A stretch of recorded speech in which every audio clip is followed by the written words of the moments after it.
d'être parmi nous ce matin. Pour introduire cet atelier, donc, je vais commencer par me présenter et expliquer aussi l'objet effectivement de cet atelier ce matin. Et je laisserai Guillaume se présenter par la suite quand il continuera dans l'exposé que nous allons démarrer. Alors, donc moi, je suis Laurent Truchon, je suis directeur délégué bâtiment chez Symbéton. En 2 mots, Symbéton, c'est un département du syndicat français de l'industrie cimentière, dont l'objet est de faire de l'information, de la formation, de la promotion et de la communication sur le ciment et ses applications dans le domaine du génie civil, des travaux publics et du bâtiment. Ce qui nous réunit ce matin, c'est... vous êtes bien évidemment au courant que nous avons effectivement une nouvelle réglementation qui va arriver au 1er janvier 2022, donc la RE 2020 qui va se substituer à la RT 2012. Et donc, quand les textes, enfin même avant que les textes décrets en particulier soient sortis, on avait à peu près connaissance quand même des seuils et de la méthode de calcul qui allait être utilisée par les pouvoirs publics pour calculer, en particulier au carbone, parce que c'est un sujet qui pour nous est tout à fait important, les bâtiments neufs. Et donc il nous avait semblé, il y a quelques mois, opportun de pouvoir savoir un petit peu comment les solutions constructives de la filière béton pouvaient se comporter dans le cadre de cette future réglementation. Alors pour ce faire, nous avons donc décidé de commander des études, je dirais pédagogiques. Alors je dis pédagogiques parce que ce sont des études qui nous permettent d'abord de savoir un petit peu comment nos solutions se comportent. Bon, donc à ce titre-là, c'est pédagogique. Et puis aussi, on ne peut pas dire que c'est statistique, hein, puisqu'on a fait 5 études. Et donc c'est vraiment des études exploratoires pour sentir les choses. Et donc ça n'a absolument pas de valeur statistique, hein, bien évidemment. Donc on ne va pas en tirer des conclusions du type oui, à partir du moment où on a des résultats qui sont plutôt satisfaisants, que tous les bâtiments en béton vont satisfaire aux exigences de performance de la RE 2020. Ce n'est pas du tout le genre de conclusion qu'on va pouvoir tirer. Donc il faut rester très prudent dans ce qu'on va annoncer. Mais en tout cas, pour nous, c'était tout à fait intéressant de pouvoir évaluer un petit peu le comportement de nos solutions. Alors pour ce faire, donc on s'est adressé en particulier au bureau d'études indépendant qui est Pouget Consultant, représenté ici par Guillaume Moignot, mais je vais le laisser tout à l'heure se présenter. Et donc, ce qu'on va vous présenter ce matin, c'est donc la restitution sous forme de synthèse d'une étude qu'on leur a commandée sur un logement collectif type, qui initialement a été, je dirais, calé par rapport à la RT 2012. Et puis, à partir de ce calage RT 2012, on a regardé comment on pouvait le rendre RE 2020 compatible. Donc, par rapport donc, au premier seuil des indicateurs de la RE 2020, mais on sait qu'il y en a encore 3 autres qui vont arriver après. Donc, il nous a semblé aussi intéressant de pouvoir évaluer un petit peu le comportement de nos solutions au regard des valeurs annoncées à 2025, 2028, 2031, à partir des connaissances, enfin, avec les connaissances actuelles qui sont les nôtres. Ça veut dire que pour 2025, 2028, 2031, les résultats sont vraiment carrément exploratoires, mais ça donne quand même une idée, parce qu'effectivement, on peut imaginer qu'au niveau en particulier des données environnementales, il y aura une amélioration de la qualité de ces données, il y en aura beaucoup plus, il y aura beaucoup plus de FDES. Donc on peut imaginer qu'effectivement, dans le calcul de l'impact carbone, en particulier des bâtiments neufs, quand il y a moins de données par défaut, automatiquement, on améliore le résultat. Donc il faudra automatiquement que plus tard, à 2025 en particulier, on refasse ces calculs pour confirmer éventuellement les pistes qu'on a pu détecter aujourd'hui. Donc là, c'est vraiment juste pour nous, pour sentir si effectivement, à 2025, 2028, 2031, au regard de la qualité des données environnementales actuelles, on est loin du compte ou quelque part, donc, est-ce qu'on doit se faire peur, ou au contraire, finalement, on peut imaginer que quelque part, avec un effort de tout le monde, parce que la décarbonation du bâtiment, ce n'est pas uniquement les gens du gros œuvre qui vont le faire, les industriels du gros œuvre, c'est tout le monde. Donc est-ce que quelque part, on est loin du compte, ou au contraire, on risque d'y arriver? Voilà. Donc c'était un petit peu ça. Donc, comment dirais-je, Guillaume va vous parler effectivement donc de ces résultats à l'horizon 2022, mais aussi donc il évoquera les leviers à ce stade pour respecter les seuils de 2025, 2028 et 2031. Donc voilà, j'en ai terminé pour cette introduction. Guillaume, je te laisse te présenter et puis démarrer la restitution de cette synthèse d'études. Oui. Bonjour à tous. Donc Guillaume Moignot du bureau d'études Pouget Consultant. Pour ma part, je suis à l'agence de Nantes située à côté de l'école d'architecture. Et j'ai le poste de responsable d'activité conseil. Donc travailler beaucoup avec les acteurs du bâtiment, que ce soit dans la construction ou dans les équipements.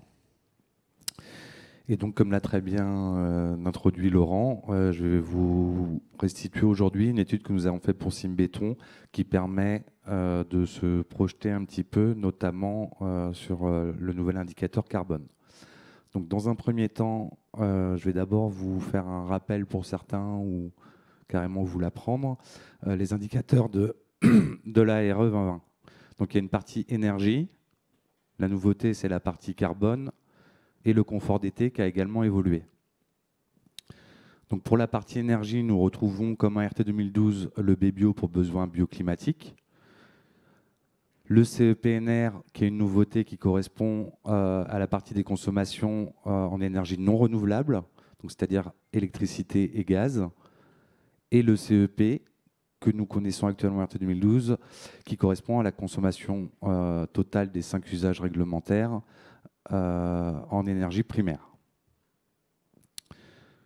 Donc la partie carbone, qui est une des grandes nouveautés de la RE 2020, il y aura un indicateur avec un seuil pour le IC construction, donc IC pour indicateur carbone, donc, qui correspond à l'impact des matériaux et des équipements sur le changement climatique, donc en termes d'émissions carbone équivalentes. Et le IC énergie, qui lui concernera l'impact de la consommation énergétique en termes d'émissions carbone. Et le confort d'été, où pour la RT 2012, c'était la température intérieure conventionnelle qui s'avérait peu efficace pour limiter l'inconfort dans les bâtiments neufs. Donc cette TIC est remplacée par les degrés-heures qui traduit un nombre d'heures d'inconfort en période estivale et caniculaire. Et il y a également 3 indicateurs sans seuil, c'est-à-dire qui sont donnés à titre indicatif, à titre pédagogique. Donc il y a l'impact carbone global qui correspond à la somme de IC construction et de IC énergie. Le stockage carbone biogénique réalisé dans le projet. Et le taux d'utilisation de données par défaut dans le bilan carbone. Donc les besoins bioclimatiques. Donc en RT 2012, on avait un B-Biomax en zone H2B autour de 90. Et pour... non, pardon, excusez-moi. Le bâti, en l'occurrence en RE 2020, qui est calé au B-Biomax RT 2012, donne 90 points. Et pour arriver à respecter le seuil B-Biomax RE 2020, ça implique un gain d'environ 30% par rapport au bâti RT 2012. Plus des modulations pour les petits bâtiments dont la surface est inférieure à 1300 m². En résidentiel collectif, les incidences sont relativement faibles sur les modes constructifs, c'est-à-dire qu'on arrive à respecter le seuil B-Biomax de la RE 2020 dans toutes les zones avec tous les modes constructifs, moyennant un surcoût moyen autour de 30 € par mètre carré de surface habitable. Au niveau du IC construction, donc l'impact carbone au niveau de la construction, donc qui concerne les matériaux et les équipements. Le calcul se réalise via une analyse de cycle de vie, c'est-à-dire qu'on prend en compte toute la période d'utilisation du matériau ou de l'équipement depuis sa fabrication jusqu'à sa fin de vie.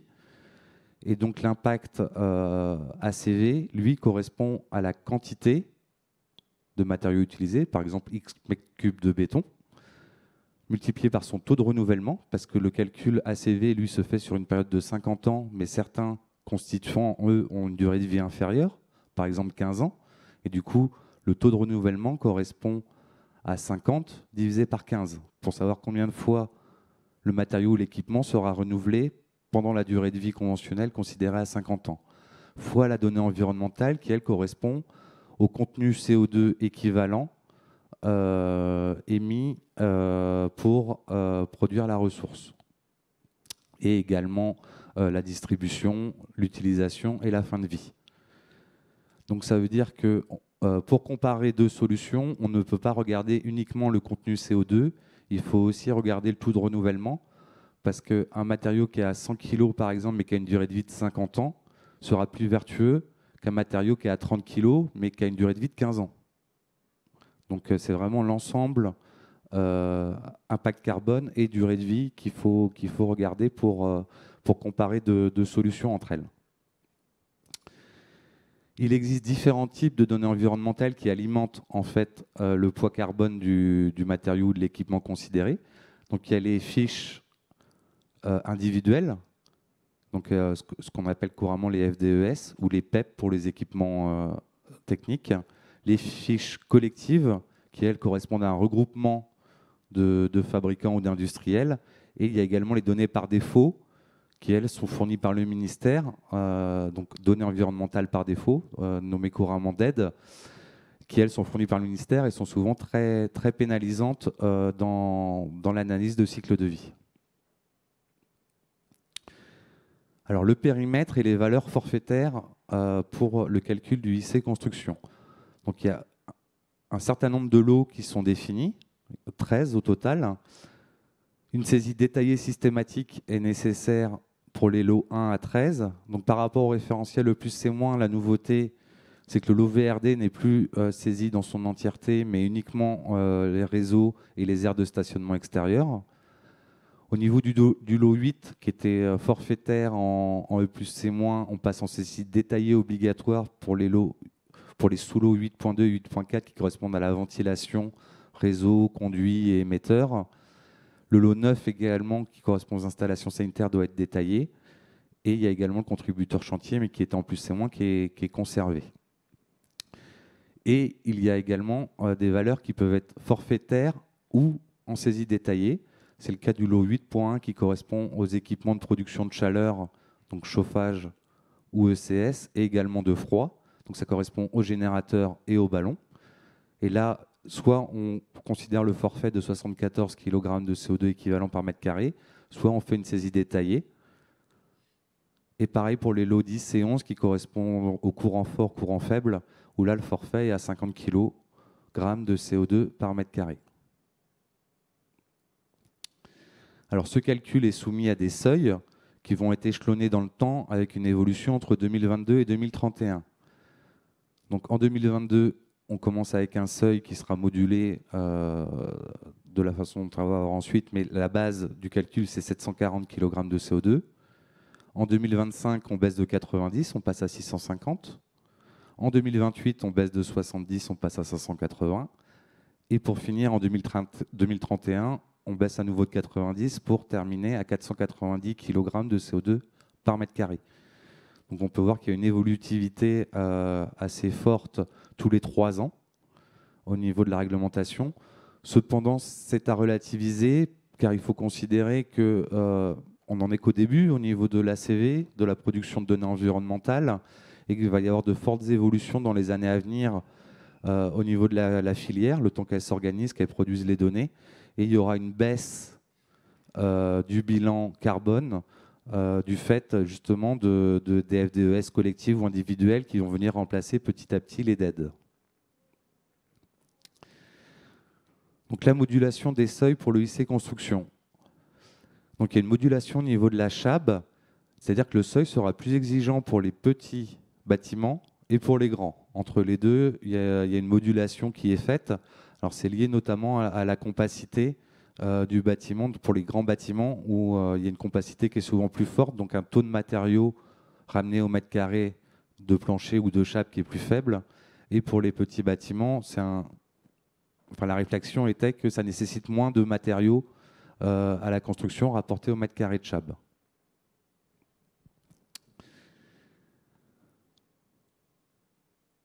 Pour continuer avec les modulations, donc au niveau du lot infrastructure, la nouveauté par rapport au plus C-, notamment, c'est que l'impact au-dessus de 40 kg de CO2 par mètre carré sera compensé. Vous avez un exemple sur la droite où, par exemple, vous avez un lot 2 qui correspond à l'infrastructure qui est de 75. Eh bien, l'exigence sera rehaussée de 75 moins 40, c'est-à-dire 35. Pareil pour le VRD, où là, il y aura une limite à 10 kg, c'est-à-dire que tout ce qui sera au-dessus de 10 kg sera compensé dans l'exigence du seuil IC Construction Max.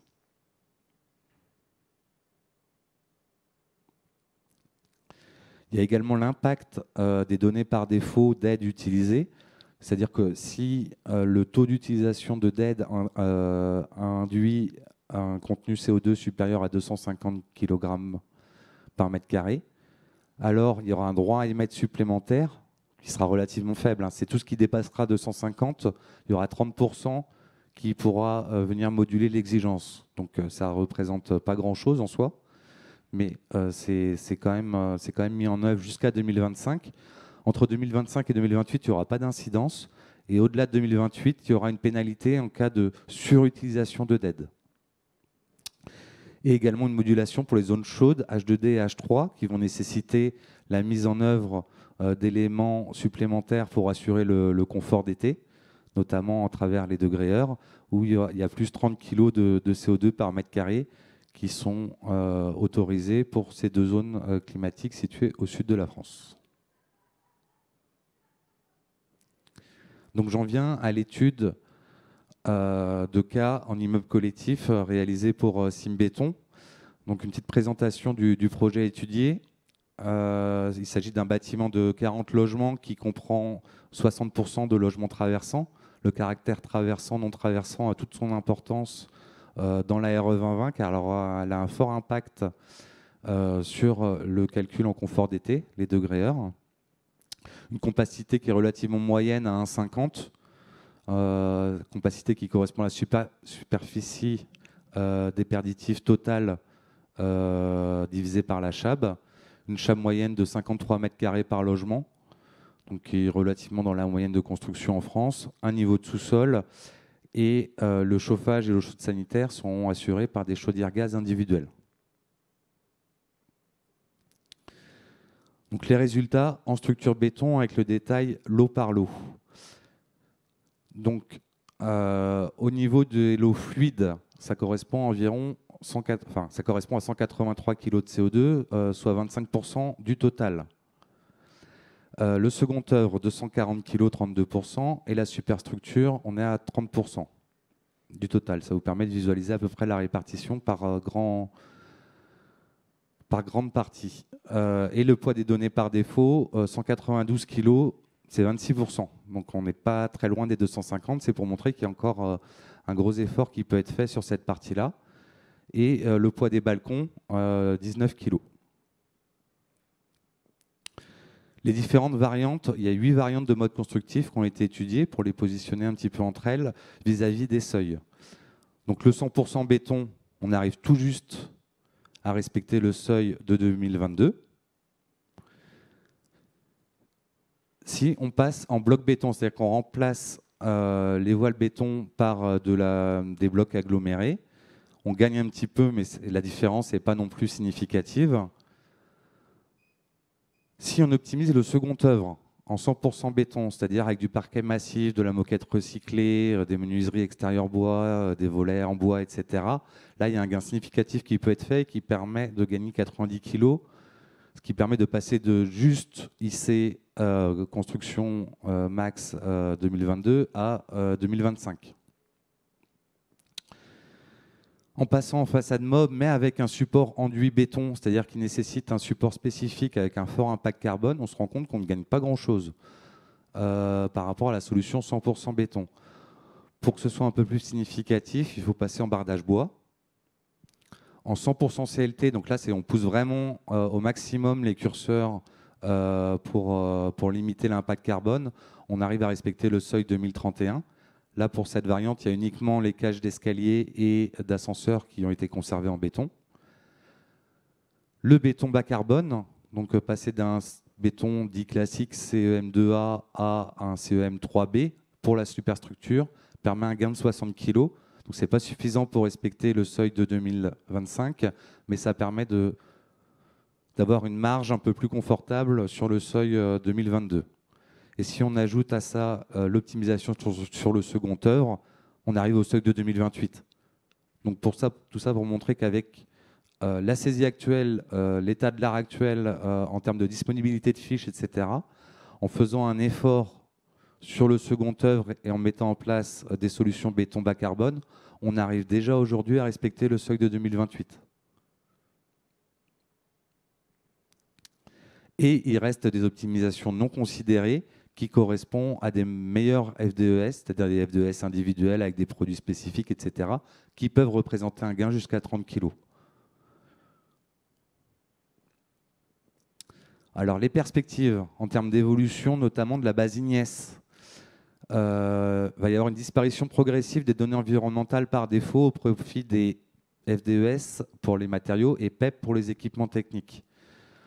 Donc, nous avons estimé des gains qui nous semblent plus que réalisables sur ce point, c'est-à-dire 50%, ça nous paraît être le minimum sur les lots architecturaux, qui correspond à 21 kg par rapport aux 40 kg initiaux, et 40% en étant un peu plus réservé sur les lots CVC, ce qui correspond à 40 kg sur les 100 kg. Donc, au total, on a un gain potentiel de un peu plus de 60 kg en perspective sur les lots 1 à 7 et 12 et les lots 8 et 9.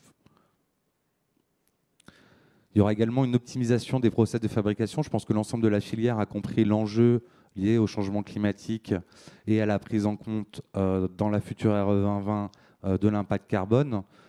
Donc un gain estimé autour de 20% sur les lots 4 à 7 et 12 d'ici à 2028, ce qui engendrerait un gain supplémentaire de pas loin de 60 kg. Donc en cumulant ces gains, on arrive à 120 kg en perspective d'ici à 2025, voire 2028 au plus tard. Ce qui donne que pour le 100% béton, on arrive à respecter le seuil jusqu'à 2025. En bloc béton également. En seconde œuvre optimisée, on se rapproche du seuil de 2028, c'est-à-dire moyennant des optimisations supplémentaires, on y arrivera probablement. En façade mob, on est comme tout à l'heure à peu près au niveau du 100% béton. En mob partage bois, on arrive à respecter le seuil jusqu'à 2028. En 100% CLT, là, on est largement jusqu'à 2031. En béton bas carbone, jusqu'à 2028. Enfin 2031 pour le coup, on respecte le seuil 2028. Et en optimisant à la fois mettant en place du béton bas carbone et du second œuvre optimisé, là, on arrive à respecter le seuil IC Construction Max au-delà de 2031. Sachant que des optimisations n'ont pas été considérées dans cette étude, notamment la saisie détaillée des lots 10 et 11 qui, pour l'instant, ne sont pas encore maîtrisés par la plupart des bureaux d'études, et les FDES, l'amélioration, qui peuvent représenter un gain de 30 kg. Et également, un point qui n'a pas été considéré dans cette étude, c'est le passage du gaz individuel à la PAC collective, notamment pour respecter le seuil IC énergie au-delà de 2025. Donc là, il y aura un plus qui n'a pas été estimé, mais compte tenu de la marge qu'il y a, on pense que ce sera relativement facilement atteignable. Alors je vais accélérer un petit peu parce qu'on m'indique que je suis un peu en retard. Au niveau du confort d'été, donc ce seront les degrés-heures qui vont remplacer la TIC. Le scénario météo utilisé, c'est le canicule 2003. Donc vous pouvez le voir sur la droite, un graphique avec les températures moyennes en vert et le scénario caniculaire en rouge. Donc il y a vraiment une grosse période de température élevée de considérer. Les degrés-heures, donc c'est la somme des heures multipliée par une température intérieure ressentie moins la température de confort adaptatif. Et il y a un calcul systématique des degrés-heures avec un respect du seuil maximal qui devra être fait que le bâtiment soit climatisé ou non. Donc il y a deux seuils de degrés-heures, un seuil haut de 1250 au-delà duquel le bâtiment n'est pas conforme, un palier entre 350 et 1250 où c'est une zone d'inconfort tolérable, mais il y aura un forfait de climatisation qui viendra pénaliser le projet. Et en dessous de 350, le bâtiment est conforme, c'est-à-dire qu'il n'y aura pas de forfait de pénalisation. Et il y a une distinction entre les parties traversantes, non traversantes, comme je vous l'indiquais tout à l'heure, qui a un impact relativement fort, comme vous pouvez le voir ici, où en vert, vous avez les zones traversantes et en bleu, les zones non traversantes. Donc on n'est pas au double entre les deux, mais il y a en gros plus 300 degrés heure entre non traversant et traversant. Et donc là, vous avez l'évolution des degrés heure avec le seuil de 1250 indiqué en rouge pour différentes inerties qui correspondent aux structures et modes constructifs indiqués sur la droite. Donc très lourde, on est en béton plus ITE avec toiture lourde. Lourde, béton ITI ou façade bois avec structure béton et toiture lourde. Béton plus ITI et toiture légère, on sera en inertie moyenne. En 100% bois plus correction d'inertie, c'est-à-dire double parement, par exemple, BA13, ou une chape acoustique sans revêtement de sol avec effet thermique, on est en moyenne. Et en structure 100% bois, là, on sera en légère. Donc on peut voir qu'en zone H1A, toutes les solutions sont en dessous de 1250. Par contre, en H3, dès qu'on passe à une inertie moyenne ou légère, là, les zones non traversantes, on dépasse le seuil. Sachant que là, pour la zone H3, nous avons déjà considéré des optimisations que sont les occultations perméables et la mise en œuvre d'un brasseur d'air par logement. Alors, vraiment une conclusion générale très rapide. Simplement, ce que l'on voit là à travers ces premiers éléments, c'est que, on revient par rapport à notre objectif, hein, c'est que les solutions béton, a priori, comme ça, en tout cas à travers cette étude, sont pas, je dirais, sont plutôt, doivent plutôt permettre de passer les seuils. En tout cas, elles ne sont pas à côté de la plaque. Hein, donc, mais pour autant, vous avez vu, dans ce qui a été présenté en termes d'optimisation, ce sont des scénarios. Donc ça veut dire que ça demande, alors ça semble tout à fait plausible, mais ça reste néanmoins des scénarios. Donc ça veut dire qu'il va falloir qu'au fil du temps, on se rapproche des filières, on confirme qu'effectivement sur les lots second œuvre et équipements en particulier, effectivement les efforts qui ont été entrevus seront une réalité. Mais a priori comme ça semble pas idiot. Donc ça veut dire que quelque part, à peu près toutes les solutions constructives, normalement, dans ce cadre-là, à partir du moment où tout le monde fait des efforts pour décarboner ces solutions, a priori, toutes les solutions constructives, dont le béton, doivent pouvoir satisfaire aux exigences de performance des futures réglementations. Je pense que c'est à peu près ça qu'on peut en tirer, sans pour autant, encore une fois, et je suis très prudent que ce soit, effectivement, ça n'a pas de valeur statistique, comme je l'ai dit au début de notre exposé. Mais enfin, en tout cas, ça oriente à peu près les choses. Et pour être franc avec vous, on avait un peu peur quand on a commencé l'étude. On a beaucoup moins peur maintenant. On se dit qu'en travaillant bien, ça veut dire qu'il faut bosser. C'est clair, ça vaut pour nous, ça vaut pour tout le monde. On doit pouvoir y arriver. Donc, en principe, il ne devrait pas y avoir besoin de révolution au niveau des solutions constructives. Ça ne veut pas dire que les lignes ne vont pas bouger, mais si les lignes bougent, ça viendra par le marché. Hein. Donc, effectivement, on sait qu'il y a une commande publique qui pourrait vouloir changer de solutions constructives. Bon, donc, les choses peuvent bouger sur certains marchés, mais en tout état de cause, d'un point de vue technique, il n'y a pas de raison a priori objective de révolutionner les solutions constructives. J'en ai terminé, on m'a montré qu'effectivement, on arrivait au bout de notre exposé. S'il y a une question, et après, si vous voulez discuter avec nous, on a un stand Simbéton, donc il sera toujours possible de venir nous voir et on peut discuter. Mais si éventuellement il y a une question, on peut y répondre. Est-ce que quelqu'un veut poser une question ? C'est toujours la première qui est compliquée.